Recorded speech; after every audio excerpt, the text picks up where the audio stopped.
The News 4 Rundown starts now. Good evening, everyone, and welcome to the News 4 Rundown. I'm Sean Yancey. It is Monday, June 29th. Here's a look at some of the stories we're following for you tonight. Extreme heat is heading our way, and it's coming as some areas are already facing extreme drought conditions. What local leaders are asking residents to do as the warmer weather begins to move in. And season tickets at the Commanders' future stadium will cost a lot more than we're used to. The extra fee being tacked on and why D.C. leaders are defending the deal. Then, as America prepares to celebrate 250 years, we'll look at the impact of LGBTQ pioneers who helped shape some of the most critical moments in our country's history. Names you may not have heard about before.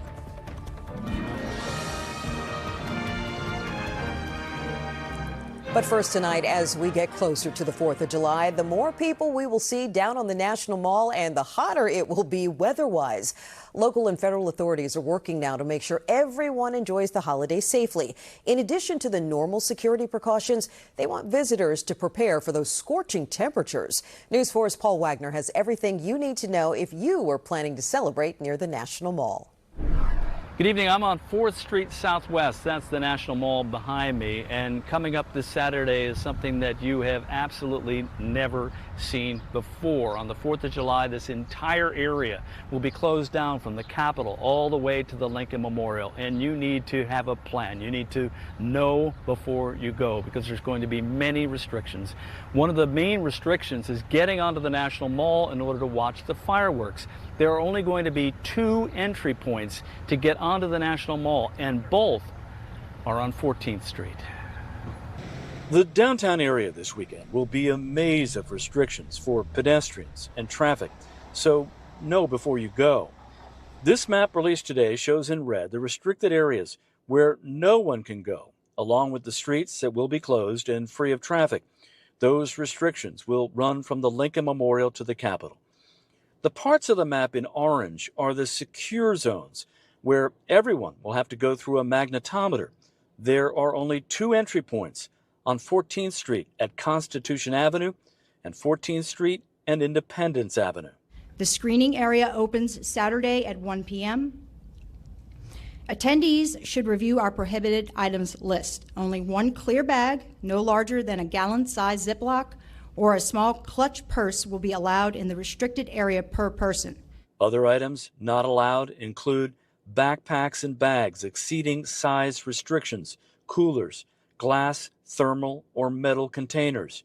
Heat and hydration are concerns with Storm Team 4 forecasting triple-digit temperatures on the 4th. Everybody in the organizing events has worked from the beginning to make sure that there is hydration available inside the secure areas so people can be hydrated before they get there. They can maintain their hydration throughout it.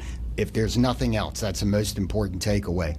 D.C. Fire Chief John Donnelly says there will be misting areas inside the secure zone, and first aid tents will be set up, along with EMTs on bikes. As for getting around, everyone is encouraged to take public transit. Metro will be free to ride on the 4th from 5 in the evening until 2 o'clock in the morning. A lot of people are going to be using Metro to stay cool. Could be some of our law enforcement partners at stations during the day. But we really expect to run really good, safe, cool service for people. We need people to bring their patients, listen to directions of our staff or law enforcement partners, and we'll safely get you in and get you out where you're going.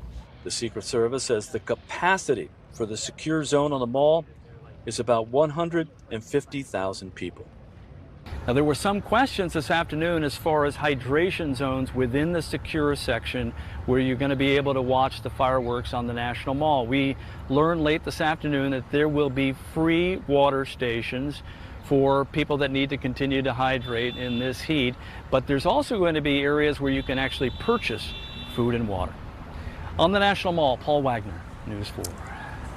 That is certainly good news because it will be hot out there and you will need to stay cool and hydrated.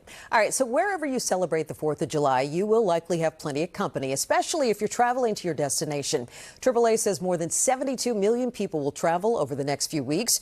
More than 60 million will drive. That's about 85% of all travelers. Nearly 6 million will take a flight. That's up only slightly from last year. And nearly 5 million people will hop on a bus, a train, or even take a holiday cruise. As always, AAA says if you are driving, there are some times that are better than others to hit the road. So if you're going to be out on the roads on the 4th, on the Saturday itself, just be prepared that a lot of people are going to be on the roads too. But as far as people taking off and hitting the road to travel, we're really going to start to see the congestion building on Wednesday. And then by Thursday, it's really going to be amping up. So if you can leave as early as possible, the better. Tuesday's great because that's probably going to be the quietest day. And then coming back on Sunday, that's just going to be a brutal day on the roads all day. Always good advice. Just in case you haven't noticed, gas prices have dropped in the last few weeks, but they are still significantly higher than they were this time last year. But apparently, it's not deterring people from hitting the roads for the holidays. All right, the holiday week comes as we are dealing with some extreme heat. Make sure you stay hydrated. Limit your time outside if you can, because we could see some record temperatures as we inch closer to the 4th of July. Let's get right to Storm Team 4 Chief Meteorologist Doug Kammerer. Yeah, Sean, it was not a bad day out there at all. A great day, actually, to start off the work week. Plenty of sunshine, a high temperature around 89. That's the average high for this time of year. It says 88, but we did hit 89 degrees earlier. Look at Ocean City at 78, sunshine, a beautiful beach day. Philly coming in at 89 degrees, 85 in Richmond, but here's the 90s back toward the west, and they're going to continue to build our way over the next few days. Nothing around our area tonight. We're seeing clearing skies and the potential for maybe a little bit of fog out there overnight tonight. And you also notice nothing going on in the middle part of the country. This is where the heat is really developing and making its way our way. It'll start to be here a little bit warmer tomorrow, but then really on Wednesday and into the day Thursday. So a nice evening ahead. Feeling the warmth tomorrow. We get to 90 degrees, heat index into the low 90s, but dangerous heat later in the week. And that arrives on Wednesday. Wednesday, Thursday, Friday, Saturday could all be record high temperatures and storms possible for the 4th and maybe Friday and Sunday too. And those storms could be strong, possibly severe. I'll continue to keep you posted on that. 10-day forecast coming up. Thank you, Doug. We'll see you then. As we gear up for the intense heat this week, just a reminder, you can download the NBC Washington app. Just simply scan the QR code right there on your screen to download it for free. You will receive access to things including weather alerts, the 10-day forecast, and even our live newscast. You can also just search for NBC Washington in your app store to download it right now. All right, we're following major developments now in the cost of the new Commander Stadium. Over the weekend, we learned the value of the personal seat license agreement between the district and the Commanders is $975 million. Now, the deal gives the Commanders the seat licensing rights at no cost. News 4's Mark Seagraves has been reporting those fees were coming ever since he first broke the stadium deal last year. Mark now explains what the agreement means for season ticket holders and for D.C. taxpayers. When season tickets go on sale for the Commanders' new stadium, the cost will be very different from what DC sports fans have ever experienced. Commanders season ticket holders will have to buy a personal seat license for each seat. It's a one-time initiation fee on top of the annual cost of each ticket. Public records, first reported by Notice, reveal the district has valued the PSLs for the stadium at $975 million. Both Council Chair Phil Mendelson and Mayor Muriel Bowser, who negotiated the deal, defended the district giving the $975 million asset to the team at zero cost.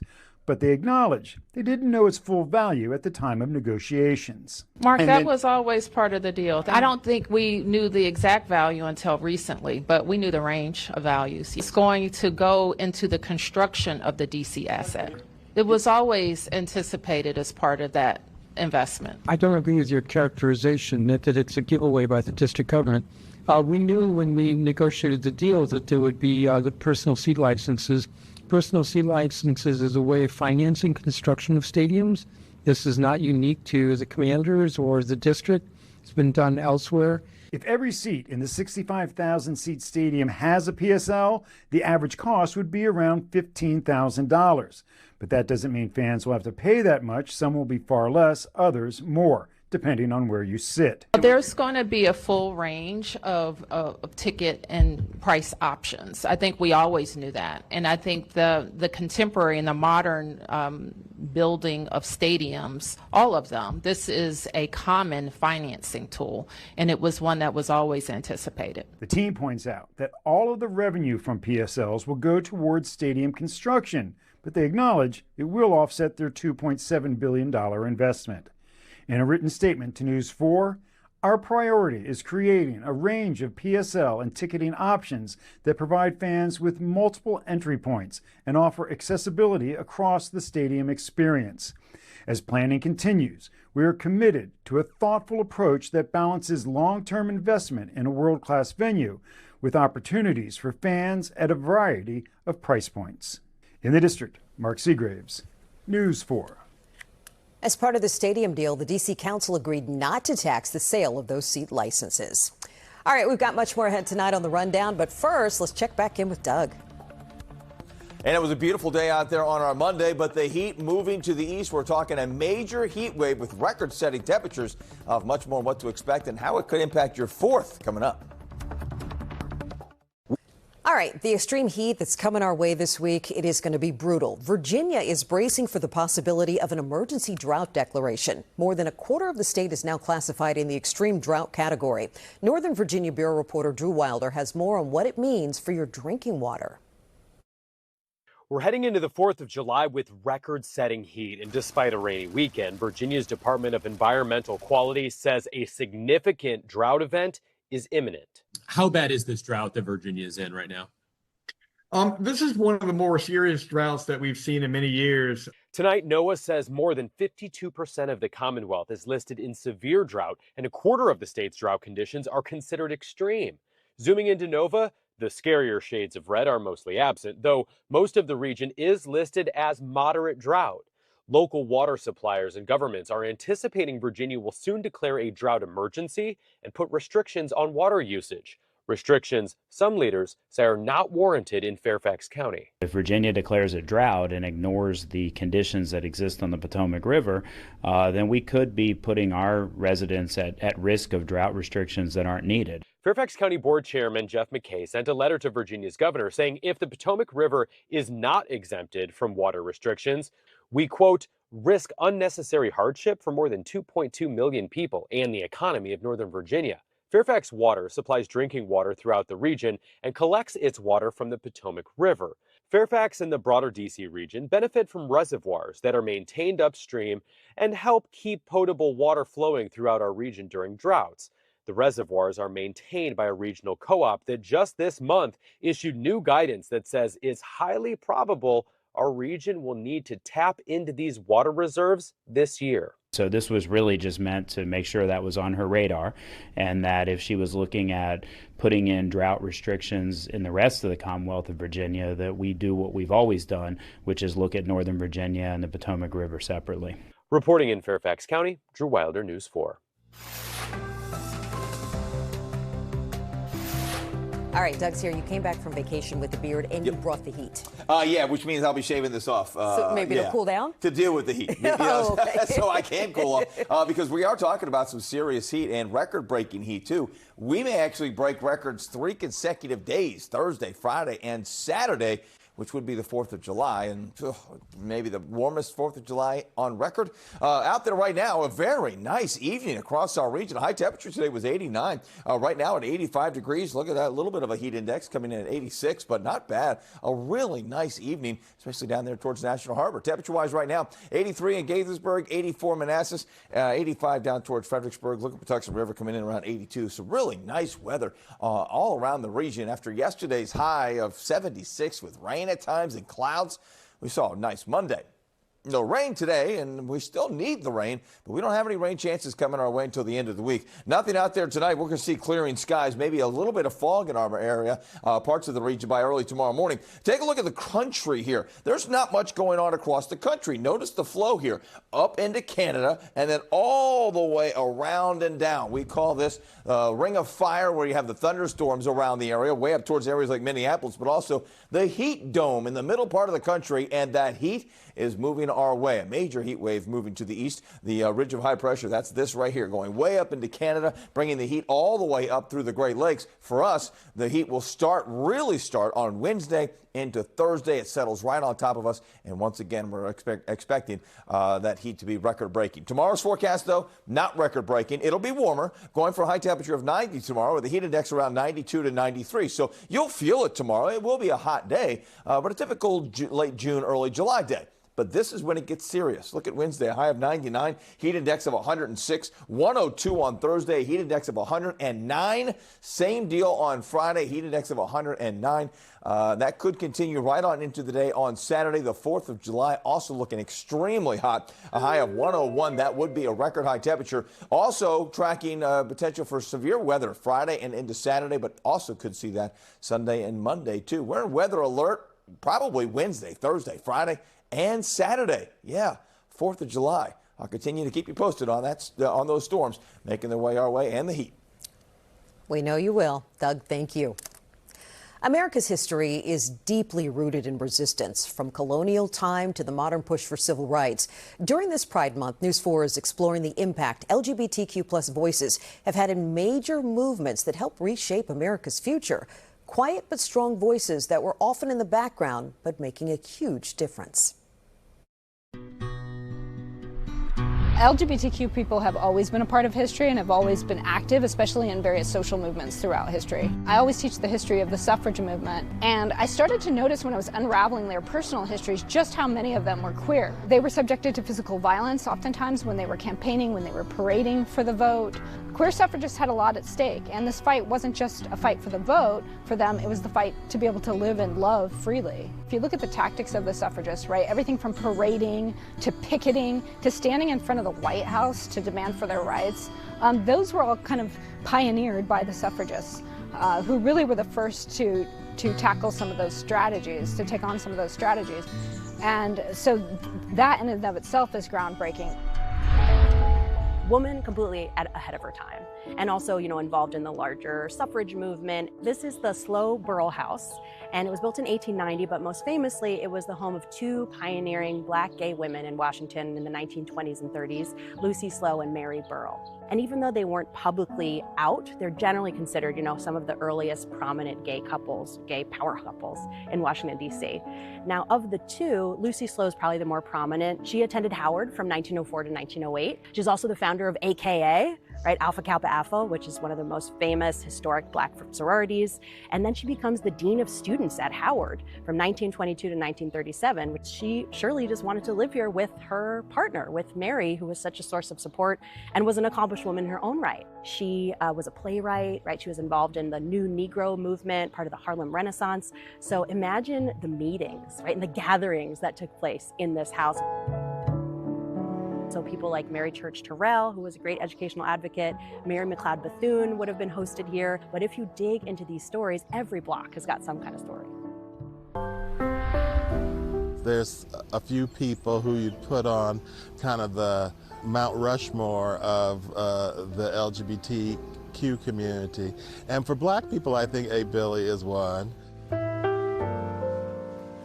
I think the most tangible thing was the way he enlarged the scope of the first National March on Washington. It eventually had 75,000 people that came to it.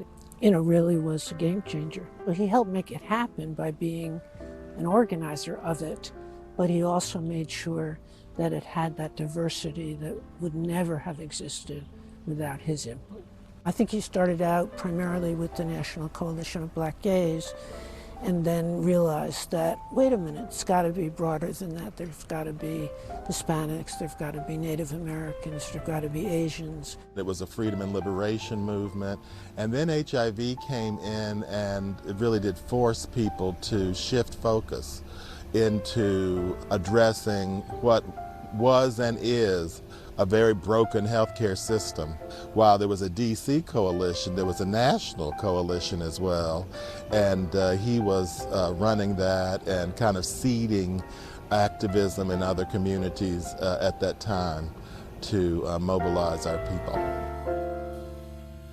I think he felt a calling, a little bit like some of our other civil rights leaders, that you just know you have to do it. I think that it's important to recognize the visionaries in our community always. We were lucky that we had him in the movement.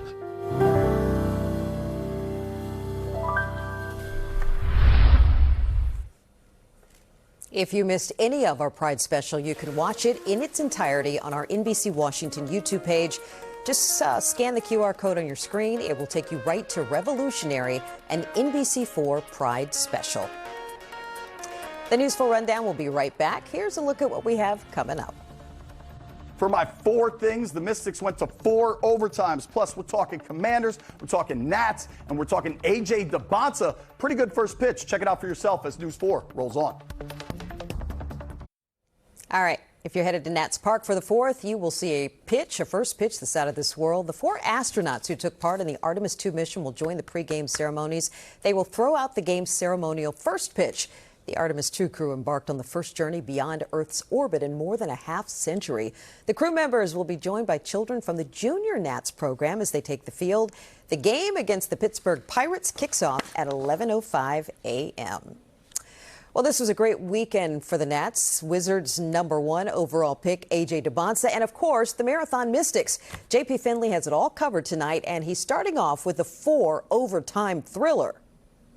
Absolutely wild game for the Mystics on Sunday. 4 overtimes for the Sticks to get the win. The only other 4 overtime game in the WNBA, that was the Mystics like 25 years ago. They had to carry each other off the court. Now we're late in the 4th quarter. This is Carla Late from Portland, and she banks in the 3 to tie this game. That's the play that sends this to overtime. But Sonia Citron was dominant in this game, went for over 30 points. This game with the 4 overtimes was a 60-minute contest. She played 53 of the 60 minutes. Late had a chance to send it to the win, but she missed. Carla Late was wrong. Thank goodness. The Mystics had to be exhausted after that game. 4 overtimes.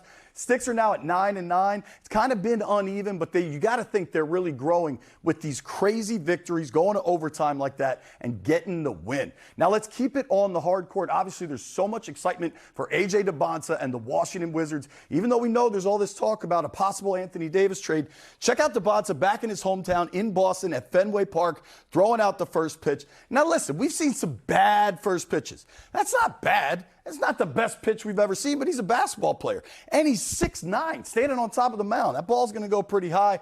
DeBonsa went back and saw his old elementary school, all his old spots in Boston. Very cool for him. This is what's going to be cool, though. Summer League is right around the corner. The first Wizards Summer League game is going to be AJ going up against Darren Peterson. I mean, that is going to be so much fun to watch. I'll be locked in. And then all these games, I mean, these are some of the top picks in the draft.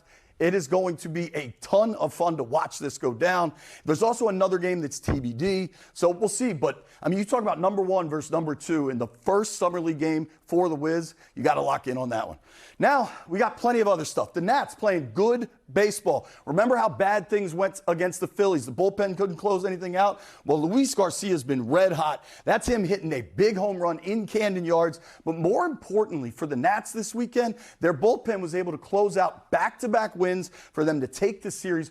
Really showed a lot of composure, a lot of guts to rebound after that bad series against the Phillies. Nats are still in the thick of this thing. Now, speaking of in the thick of this thing, Brandon Ayuk. This is the saga that just won't go away. Brandon Ayuk keeps posting these videos about his desire to come to Washington. Brandon Ayuk, of course, is a wide receiver that's currently under contract with the San Francisco 49ers. He hasn't played in the NFL since October of 2024, but he posts these videos to social media wearing Commanders gear, saying he wants to play for the Commanders. He's made it clear that he wants to play with Jaden Daniels, who he did play in college for 1 season at Arizona State. It's going to be interesting. This Ayuk saga has a lot of layers to it. He's now alleging that the NFLPA didn't necessarily handle things the right way, that his agent didn't handle things the right way. We'll see if San Francisco ever releases him and he ends up in Washington. I know a lot of fans want that to happen. I know there's some fans that maybe don't.